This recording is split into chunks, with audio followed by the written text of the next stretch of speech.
To succeed in life, you're always going to have to put in the work.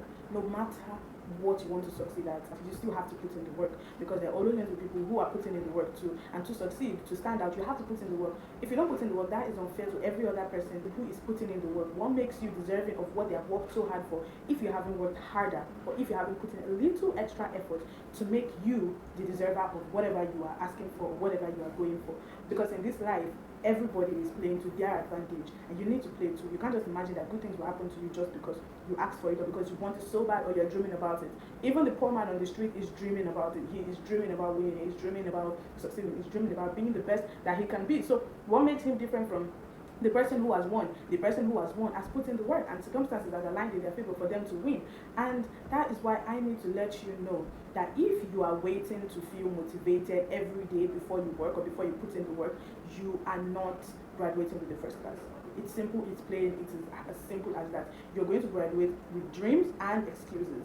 You're not going to graduate with that degree that you so much want, because the people who want it, they're actually putting in the work. The people who currently have it, they have put in the work. And that hurts to hear, I know that, but it will have you, and it will save you years of delusion. A lot of people are delusional. They think they should have something simply because they want it. Who are you to get something just because you want it? Who are you to have something just because you desire it? So many people in this world desire the same thing that you do. What makes you better? I'm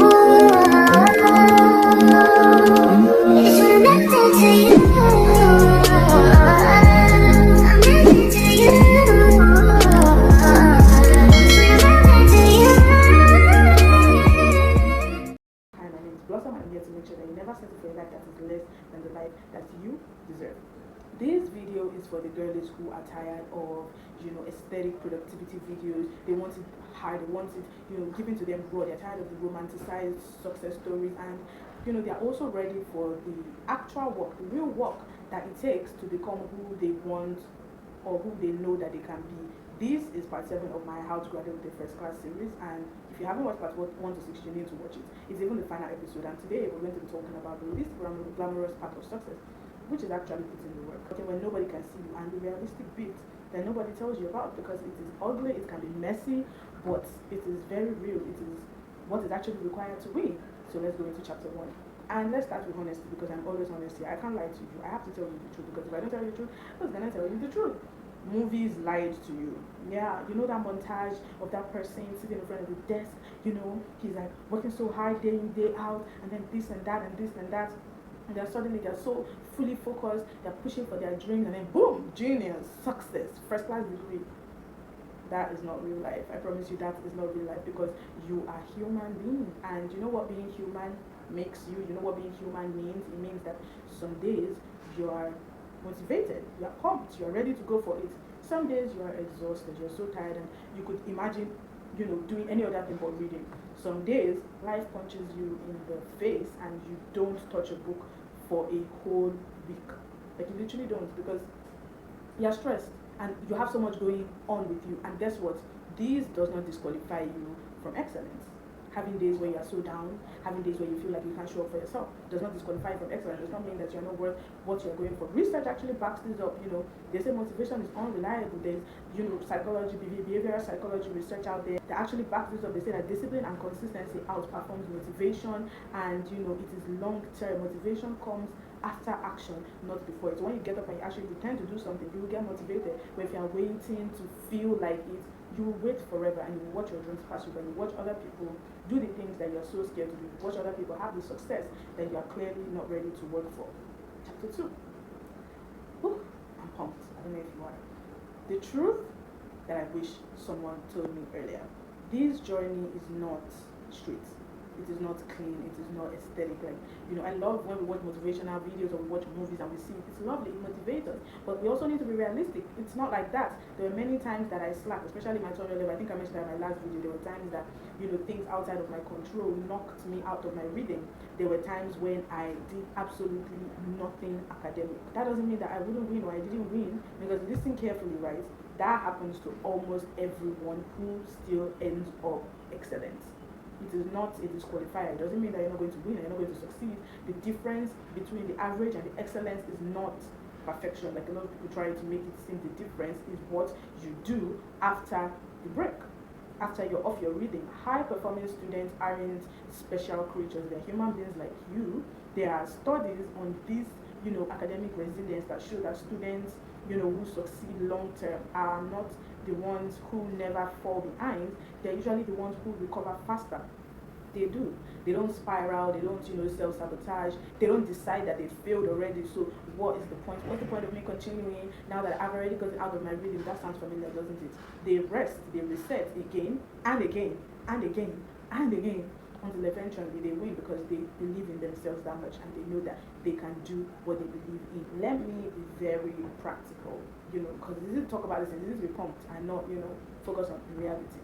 If they say list in exam, I need you to list and explain. If they ask you to define, I need you to define and expand. If they ask you to explain, I need you to explain like the examiner is a dumb ass that you're explaining something to. Leave no room. Leave no room for them to say you didn't do enough. Leave no points where, marks can easily be deducted from your score. Leave no place where, somebody can say, oh, she didn't go far enough, she didn't try enough, she didn't say enough. This is not about, showing off your knowledge or trying to prove that you're that smart. It is about reducing risk of your score being reduced because you're not competing with average, you're competing with excellence. You're competing with excellence and you always need to have that at the back of your mind. It's very important. Let's go to chapter 4. One thing you need to know that may be uncomfortable for you to hear because you don't expect me to say this, but you will not understand every topic. You simply won't. Like, no matter how hard you try, you will not understand every topic. And anyone who tells you that throughout school they understood every single topic that they were taught in every single class, they are lying to you. But you don't need to worry, you don't need to fret, you don't need to be scared because there are only a few things that matters. And what matters is that you understand enough. You identify your patterns, you learn how to answer questions even when clarity is partial because not every lecturer will teach you the same way, not every lecturer will appeal to your kind of learning, but you still need to understand enough to pass. Academic success is not you understanding everything perfectly because in an ideal world it's not possible. It is you saying, okay, I know enough, I practice, enough, and I can perform under pressure. That is literally the definition of academic pressure. That is what academic pressure is. That ability to move forward despite incomplete understanding is what separates the top students from average students, from low performing students, or from students who aren't having the best grades and not having the first class degree that you desire. The 5 is more of the cutie chapter, the chapter where we talk about emotional things because I believe there's balance to everything, and I want to be a bit gentle with this, especially for the girlies and for everybody, but for the girlies. We were all taught to be perfect, to be soft, to be flawless, to crumble when we fall behind, to be scared. But growth doesn't look delicate. It looks, if I may use the word, gritty in a way. So that means that for me, that means that there is something deeply powerful about a person who says, okay, I am tired, I am scared, I am behind, and I am still showing up. It shows growth. It shows that you've gotten to a point, you've evolved to a point that is beautiful, that is lovely to see, and it is not weakness, it is evolution, and it's beautiful to see that you're growing, you're learning, you're becoming better. That is all that matters because that is what this journey is all about. Like to grow in every aspect of your life, that is all that matters. To chapter 6. And it's the uncomfortable truth that I need you to accept. This road is hard. I'm not saying it's crazy, it's not achievable or something. No, it's hard. You will work, you will push, you will face challenges, but that is exactly what proves you as a first class student because people are going to throw things at you to test the excellence that you say you have. If you haven't built the ethics here and now, you're not going to be able to face that. It is not vibe, it's not aesthetic, it is not motivation, it is work. You need to build a work ethic from there that will set you up from success from here on.